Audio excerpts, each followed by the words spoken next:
भैया ये जो देखो साइड में धूप में खड़े हैं, ये सीधे हाथ धूप में खड़े हैं, पीछे कुर्सी पर जगह ले ले। आप धूप पड़ रही है, थोड़ा पीछे हो जाइए। बहुजन समाज पार्टी जिंदाबाद जिंदाबाद जिंदाबाद। बहुजन समाज पार्टी जिंदाबाद जिंदाबाद जिंदाबाद। बहन कुमारी मायावती जिंदाबाद जिंदाबाद जिंदाबाद। बहन कुमारी मायावती जिंदाबाद जिंदाबाद बहुजन समाज पार्टी जिंदाबाद बहुजन समाज पार्टी जिंदाबाद। बाबा साहब बाबा साहब मानवर काशीराम साहब मानवर काशीराम साहब बहन कुमारी मायावती जिंदाबाद बहन कुमारी मायावती जिंदाबाद बहन कुमारी मायावती जिंदाबाद। बीएसपी की क्या पहचान बीएसपी की क्या पहचान। जी आप संघर्ष करो जी आप आगे बढ़ो जी आप संघर्ष करो। बहन कुमारी मायावती जिंदाबाद बहन कुमारी मायावती जिंदाबाद बहन कुमारी मायावती जिंदाबाद बहन कुमारी मायावती जिंदाबाद। बीएसपी की क्या पहचान नीला झंडा हाथी बीएसपी की क्या पहचान। नीला झंडा हाथी निशान। हमारे बीच में बहुजन समाज पार्टी की राष्ट्रीय अध्यक्ष, देश के सबसे बड़े प्रदेश उत्तर प्रदेश की 4 बार मुख्यमंत्री रही, हम सबकी नेता, दलितों व पिछड़ों अकलियतों के साथ साथ मुसलमानों के साथ साथ सर्व समाज की नेता, हम सबकी नेता, हमारी नेता हमारे बीच में आ चुकी है। हम आप लोगों से गुजारिश करें जन सैलाब से कि जोरदार माननीय बहन जी का स्वागत करें, जोरदार ताली बजाकर स्वागत करें। अब मैं गुजारिश के साथ कहेंगे कि हमारे बीच में जो हम लोग तोहफा देते हैं अपनी नेता को, तोहफे में हमारे तोहफा देने वालों में से पूर्व मंत्री हाजी याकूब कुरैशी, देवव्रत त्यागी जी और उनके परिवार के लोग, 2-3-4 लोग जिम्मेदार लोग, सभी जिम्मेदार साथी हमारे बीच में जो सब प्रेम भेंट दे रहे, तोहफा दे रहे हैं बहन जी को, एक सोने का मुकुट। सभी लोग बहुजन समाज पार्टी जिंदाबाद बहुजन समाज पार्टी जिंदाबाद जिंदाबाद। बहन जी आप संघर्ष करो बहन जी आप आगे बढ़ो। बीएसपी की क्या पहचान नीला झंडा हाथी निशान। बीएसपी की क्या पहचान। नीला झंडा हाथी बहन कुमारी मायावती जी जिंदाबाद जिंदाबाद जिंदाबाद। बहन कुमारी मायावती जी जिंदाबाद जिंदाबाद जिंदाबाद। बहुजन समाज पार्टी जिंदाबाद जिंदाबाद बहन जी आप संघर्ष करो हम आपके साथ बहन जी आप आगे बढ़ो। हम आपके साथ हैं। हमारे बीच में बहुजन समाज पार्टी की राष्ट्रीय अध्यक्ष, देश के सबसे बड़े प्रदेश उत्तर प्रदेश की 4 बार मुख्यमंत्री रही, दलितों पिछड़ों मुसलमानों के साथ साथ सर्व समाज की नेता माननीय बहन जी हमारी आ चुकी हैं। मैं बड़े अदब के साथ माननीय बहन जी से गुजारिश करते हैं कि इस जन सैलाब को संबोधित करने का कष्ट करें। माननीय बहन जी, बहुजन समाज पार्टी जिंदाबाद। बहन जी तुम संघर्ष करो बहन जी आप आगे बढ़ो बहन जी आप संघर्ष करो बहन जी आप आगे बढ़ो। बहुजन समाज पार्टी जिंदाबाद बहुजन समाज पार्टी जिंदाबाद। बीएसपी की क्या पहचान बीएसपी की क्या पहचान। बहुजन समाज पार्टी जिंदाबाद। माननीय बहन जी हमारे बीच में संबोधित करने का कष्ट करें। माननीय बहन जी, बीएसपी की इस चुनावी जनसभा में इकट्ठा हुए पार्टी के सभी छोटे बड़े पदाधिकारी एवं कार्यकर्तागण, आज आप लोग देश में व यहाँ आपके उत्तर प्रदेश स्टेट में भी लोकसभा के लिए हो रहे आम चुनाव में अपनी पार्टी के उम्मीदवारों के समर्थन में मुझे सुनने के लिए यहाँ इकट्ठा हुए हैं, तो इसके लिए मैं आप सभी लोगों का हार्दिक दिल से आभार प्रकट करती हूँ। वैसे आप लोगों को ये मालूम है कि हमारी पार्टी कांग्रेस, बीजेपी व अन्य किसी भी विरोधी पार्टी तथा गठबंधन आदि के साथ मिलकर नहीं, बल्कि अकेले ही अपनी पार्टी के बलबूते पर पूरी तैयारी व दमदारी के साथ ये चुनाव लड़ रही है। इसके साथ ही हमने टिकट बंटवारे के मामले में भी सर्व समाज के लोगों को उचित भागीदारी दी है। और इस मामले में वैसे आप लोगों को ये मालूम है कि आपकी जो मेरठ लोकसभा की सीट है, वैसे तो यहाँ सर्व समाज के लोग रहते हैं, मुस्लिम आबादी भी काफी ज्यादा है और अपर कास्ट समाज में से जो त्यागी ब्राह्मण समाज है उनकी भी आबादी बहुत ज्यादा है। हमने पूर्व में यहाँ इस सीट पर तो कई बार मुस्लिम समाज को हमने चुनाव के मैदान में उतारा है। लोकसभा के लिए हमने मुस्लिम समाज के व्यक्ति को चुनाव के मैदान में उतारा है, लेकिन इस बार त्यागी ब्राह्मण समाज के लोगों की ये दिली तमन्ना थी कि बहुजन समाज पार्टी इस बार किसी त्यागी या ब्राह्मण समाज के व्यक्ति को मौका दे, चुनाव लड़ने का मौका दे। तो मेरठ जो लोकसभा की सीट है, इस सीट पर हमने त्यागी ब्राह्मण समाज की भावनाओं को ध्यान में रखकर, साथ ही इनकी आबादी को भी ध्यान में रखकर हमने इस बार इस सीट पर बहुजन समाज पार्टी की ओर से श्री देवव्रत त्यागी को चुनाव के मैदान में उतारा है, जिनको कामयाब बनाने के लिए अपनी पार्टी के लोग पूरे जी जान से लगे हैं। हालांकि आज यहाँ आपकी इकट्ठा हुई अपार भीड़, वह भीड़ के जबरदस्त जोश को भी देखकर अब मुझे भी एक काफी हद तक भरोसा हो गया है कि पिछली बार की तरह इस बार भी आप लोग अपने प्रदेश से यह लोकसभा आम चुनाव में अपनी पार्टी का बेहतर रिजल्ट जरूर लाएंगे।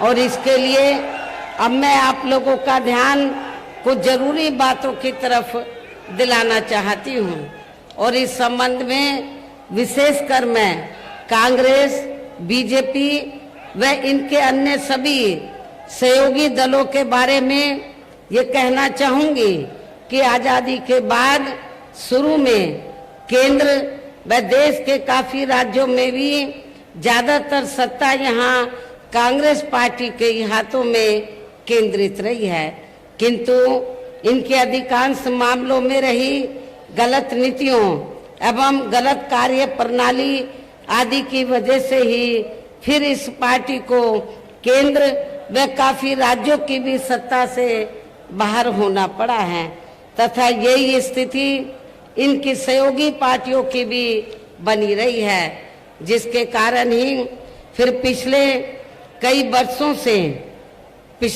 वर्षों से यहाँ बीजेपी व इनके सहयोगी दल केंद्र एवं काफी राज्यों की भी सत्ता में काबिज हो गए हैं, लेकिन इनकी भी ज्यादातर रही जातिवादी, पूंजीवादी, संकीर्ण, सांप्रदायिक व द्वेषपूर्ण नीतियों एवं कार्य प्रणाली आदि से तथा इनकी कथनी व करनी में भी काफी अंतर होने की वजह से अब ऐसा लगता है इस बार ये भारतीय जनता पार्टी भी केंद्र की सत्ता में आसानी से वापस आने वाली नहीं है, बशर्ते यदि ये चुनाव इस बार फ्री एंड फेयर होता है तथा आम चर्चा के मुताबिक वोटिंग मशीनों में भी कोई गड़बड़ी आदि नहीं की जाती है। और वैसे भी इस बार चुनाव में इनकी कोई भी पुरानी एवं नई चल रही नाटकबाजी, जुमलेबाजी व गारंटी आदि काम में आने वाली नहीं है, क्योंकि अब देश की जनता काफी हद तक इस बात को समझ चुकी है कि इनकी पार्टी ने अब तक देश के विशेषकर गरीबों, कमजोर तबकों, मध्यम वर्गीय एवं अन्य मेहनतकश लोगों को जो इन्हें अच्छे दिन दिखाने के असंख्य प्रलोभन भरे वायदे किए हैं तथा अनेकों हवाई व कागजी गारंटी आदि भी दी है, तो उनका जमीनी हकीकत में अभी तक इन्होंने लगभग 1/4 हिस्सा भी कार्य पूरा नहीं किया है, बल्कि इसके स्थान पर इनका ज्यादातर समय व ताकत भी यहाँ इनके अपने चहेते रहे बड़े बड़े पूंजीपतियों एवं धन्ना सेठों को ही ज्यादा से ज्यादा मालामाल व धनवान आदि बनाने में तथा उन्हें हर स्तर पर छूट देने व बचाने में ही लगी रही है, जिनके अधिकांश आर्थिक सहयोग से ही ये पार्टी व अन्य पार्टियां भी अपना संगठन चलाती हैं तथा चुनाव आदि भी लड़ाती हैं, जिसका काफी कुछ खुलासा बॉन्ड की आई रिपोर्ट से भी हो जाता है।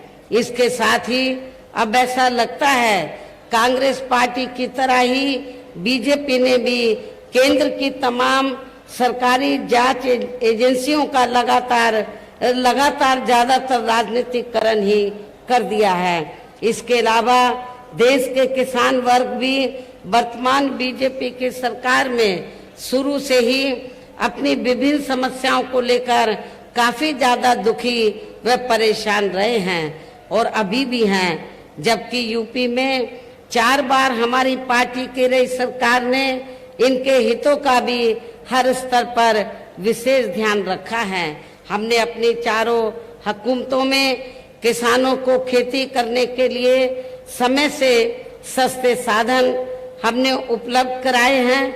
इसके साथ ही इनकी हर फसल का उचित दाम भी हमारी सरकार ने दिया है और आपके पश्चिमी यूपी में गन्ना काफी पैदा होता है।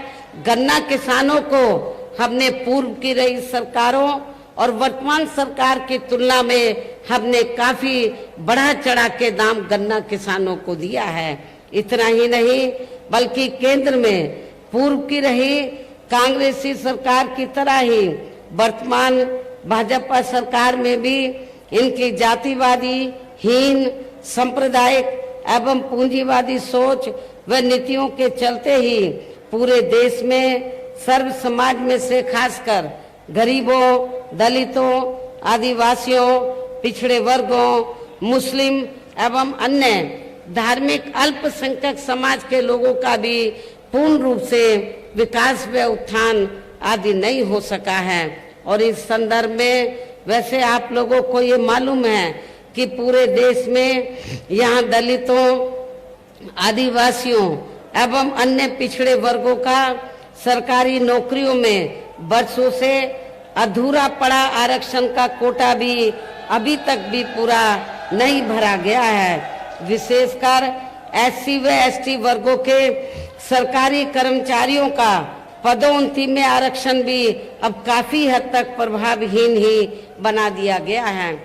और मैं एससी एसटी वर्गों के कर्मचारियों को यहाँ ये भी बताना चाहती हूँ कि जब यूपी में समाजवादी पार्टी के नेतृत्व में सरकार थी तो इस सरकार ने एससी एसटी वर्गों के सरकारी कर्मचारियों का पदोन्नति में आरक्षण बिल्कुल ही खत्म कर दिया था। क्या एससी एसटी के कर्मचारी वर्ग या इस वर्ग के जो लोग हैं क्या ऐसी पार्टी को एक भी वोट देकर अपना खराब करेंगे? जो पार्टी आपके आरक्षण को खत्म करने के लिए पूरे जी जान से लगी हुई है और वो सपा नहीं चाहती है एससी एसटी वर्गों के लोगों को आरक्षण का पूरा लाभ मिले।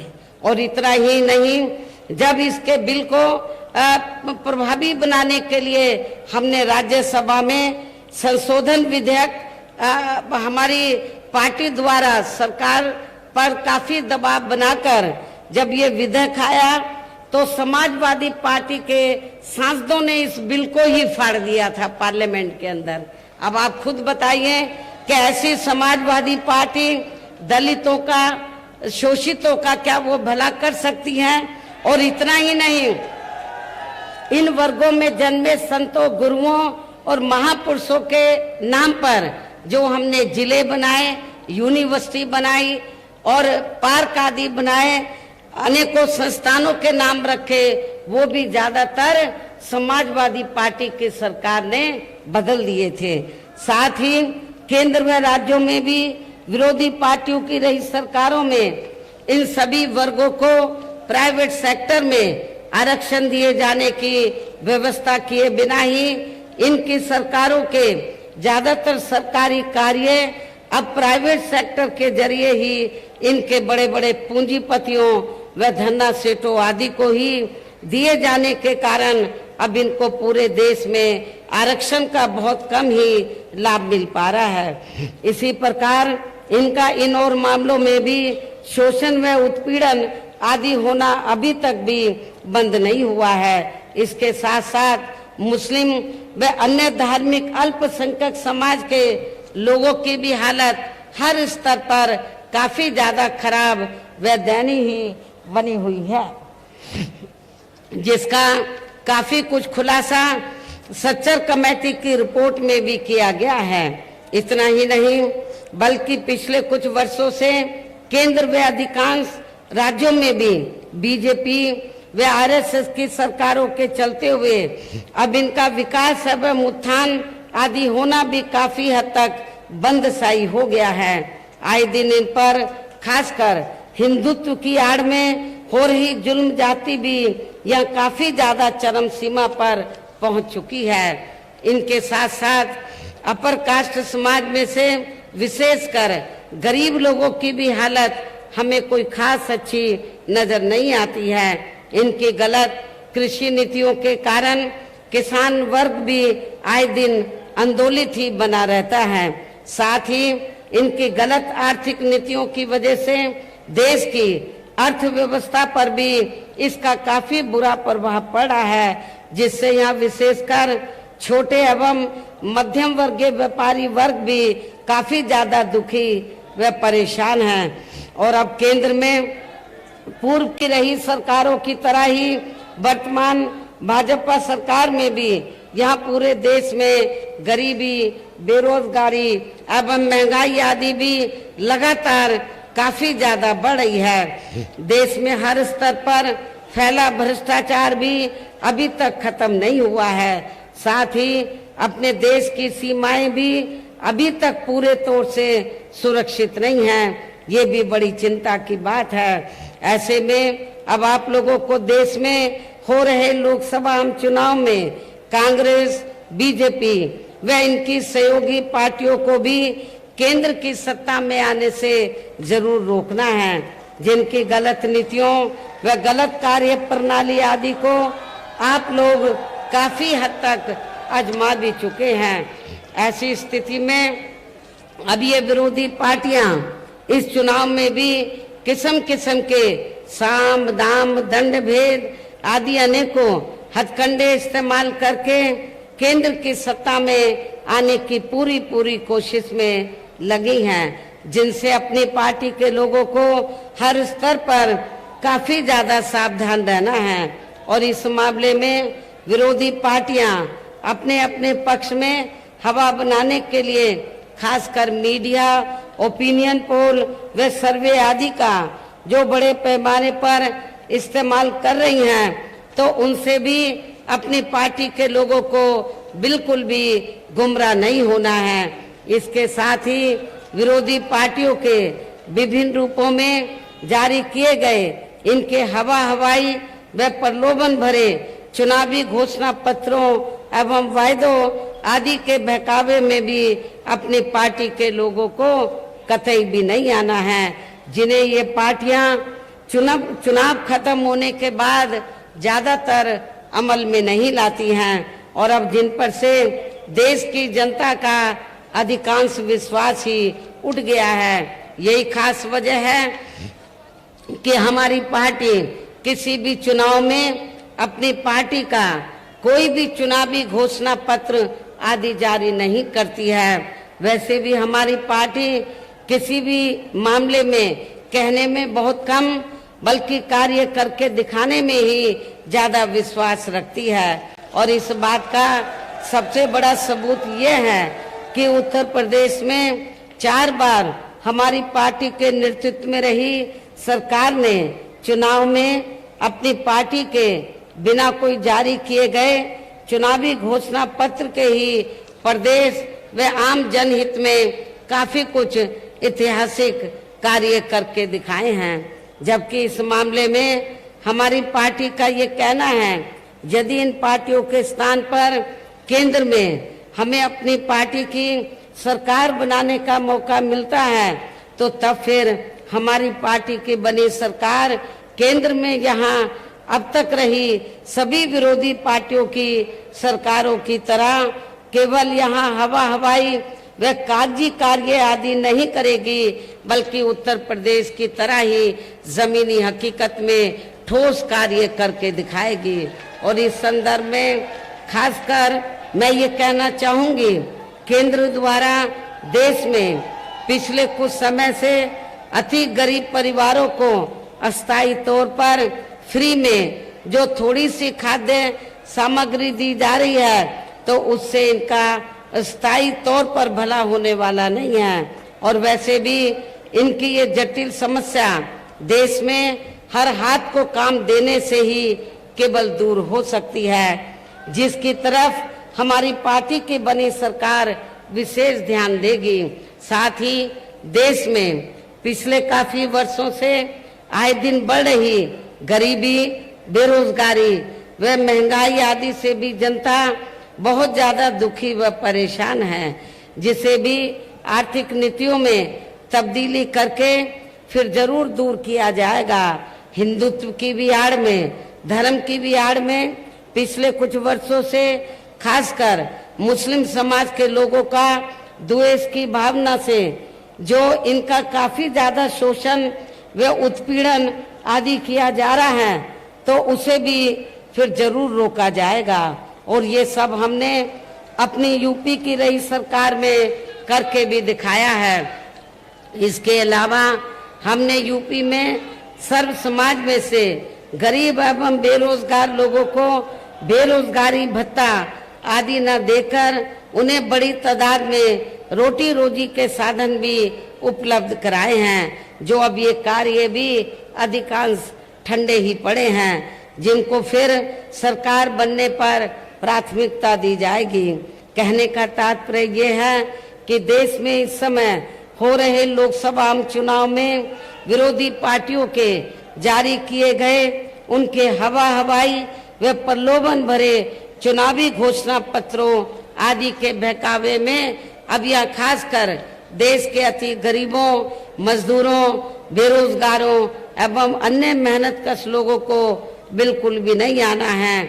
और अब इन्हें ऐसी सभी विरोधी पार्टियों को हर हालत में केंद्र की सत्ता में आने से जरूर रोकना है, जिनकी कथनी व करनी में काफी अंतर रहा है तथा जिन्हें ये लोग बरसों से काफी आजमा भी चुके हैं। ऐसे में अब मेरा यही कहना है कि आप लोगों को अपने खुद के व अपने प्रदेश एवं देश के भी हित में अपने वोटों को यहाँ कांग्रेस, बीजेपी व अन्य विरोधी पार्टियों को न देकर केवल यहाँ अपनी एकमात्र हितैषी पार्टी बहुजन समाज पार्टी को ही देना है, जो ये पार्टी उत्तर प्रदेश की तरह ही केंद्र में भी अपनी पार्टी की सरकार बनने पर फिर पूरे देश में यहाँ अपनी पार्टी की सर्वजन हिताय व सर्वजन सुखाय की नीतियों पर आधारित ही सरकार चलाएगी। इसके साथ साथ केंद्र से जुड़ी आपके क्षेत्र की जो भी यहाँ स्थानीय समस्याएं होंगी तो उन्हें भी फिर दूर करने का हर संभव पूरा प्रयास किया जाएगा। और इस मामले में आप लोगों को ये मालूम है कि आप लोगों की लंबे अरसे से ये मांग रही है कि इलाहाबाद जो हाई कोर्ट की जो बेंच है तो वो आपके मेरठ में भी बननी चाहिए। लेकिन जिस प्रकार लखनऊ में बेंच बनी है उसी तर्ज पर आपके मेरठ में भी बेंच बननी चाहिए, लेकिन केंद्र की सरकार इस ओर ध्यान नहीं दे रही है। जब हमारी पार्टी केंद्र की सत्ता में आ जाएगी तो इस मामले में सकारात्मक कदम उठाएगी। इसके अलावा आपका जो पश्चिमी यूपी है तो ये क्षेत्र, इस क्षेत्र को ज्यादा से ज्यादा विकसित करने के लिए हमारी पार्टी शुरू से ये चाहती है कि पश्चिमी क्षेत्र को मिलाकर अलग से स्टेट बनाया जाए। हमने असेंबली से प्रस्ताव पारित कराकर केंद्र की सरकार के पास भेजा था, लेकिन केंद्र की सरकार ने उसे अमल में नहीं लाया। जब केंद्र में हमारी पार्टी सत्ता में आएगी तो आपके पश्चिमी यूपी को अलग से स्टेट बनाया जाएगा। साथ ही यहाँ गरीबों, मजदूरों, बेरोजगारों, कर्मचारियों, किसानों, छोटे व्यापारियों एवं अन्य मेहनतकश लोगों के हितों का भी विशेष ध्यान रखा जाएगा। सर्व समाज में से खासकर दलितों, आदिवासियों, पिछड़े वर्गों, मुस्लिम व अन्य धार्मिक अल्पसंख्यक समाज के लोगों के विकास एवं उत्थान के साथ साथ हर स्तर पर इनकी सुरक्षा आदि के भी लिए सख्त कदम उठाए जाएंगे। और तभी फिर यहाँ वास्तव में अपने देश के महान संतों, गुरुओं व महापुरुषों में भी विशेषकर महात्मा ज्योतिबा फूले, श्री छत्रपति शाहू जी महाराज, श्री नारायणा गुरु, बाबा साहब डॉक्टर भीमराव अंबेडकर एवं मान्यवर श्री कांशीराम जी आदि का अधूरा राज सपना जरूर साकार हो सकता है, जिनको यूपी में हमारी पार्टी की रही सरकार द्वारा हर स्तर पर पूरा आदर सम्मान दिया गया है। इन्हीं खास बातों के साथ ही अब मेरा देश व आपके स्टेट के भी हित में, आपके क्षेत्र के भी हित में यही कहना है कि हमारी पार्टी ने यहाँ आपकी मेरठ लोकसभा की सीट से जिनको चुनाव के मैदान में उतारा है, जो यहाँ आपके सामने मंच पर भी मौजूद हैं, तो उन्हें आपको जरूर कामयाब बनाना है, जिसके लिए यहाँ पार्टी के सभी स्तर के छोटे बड़े पदाधिकारी एवं कार्यकर्तागण आदि पूरे जी जान से लगे हैं। और अब अंत में मेरा यही कहना है कि आप लोगों को वोट पड़ने वाले दिन यहाँ बीएसपी के अपने मेरठ के लोकसभा प्रत्याशी को अपनी पार्टी के हाथी चुनाव चिन्ह के सामने वाले बटन को दबाकर इनको जरूर कामयाब बनाना है, इनको जरूर जिताकर पार्लियामेंट में भेजना है। इस पुरजोर खास अपील के साथ ही अब मैं अपनी बात यही समाप्त करती हूँ। जय भीम, जय भारत। बहुजन समाज पार्टी जिंदाबाद, बहुजन समाज पार्टी जिंदाबाद। बीएसपी की क्या पहचान, बीएसपी की क्या पहचान।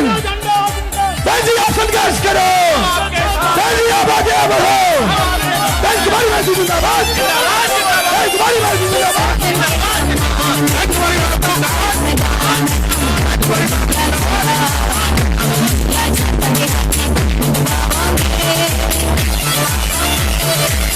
तुम्हारी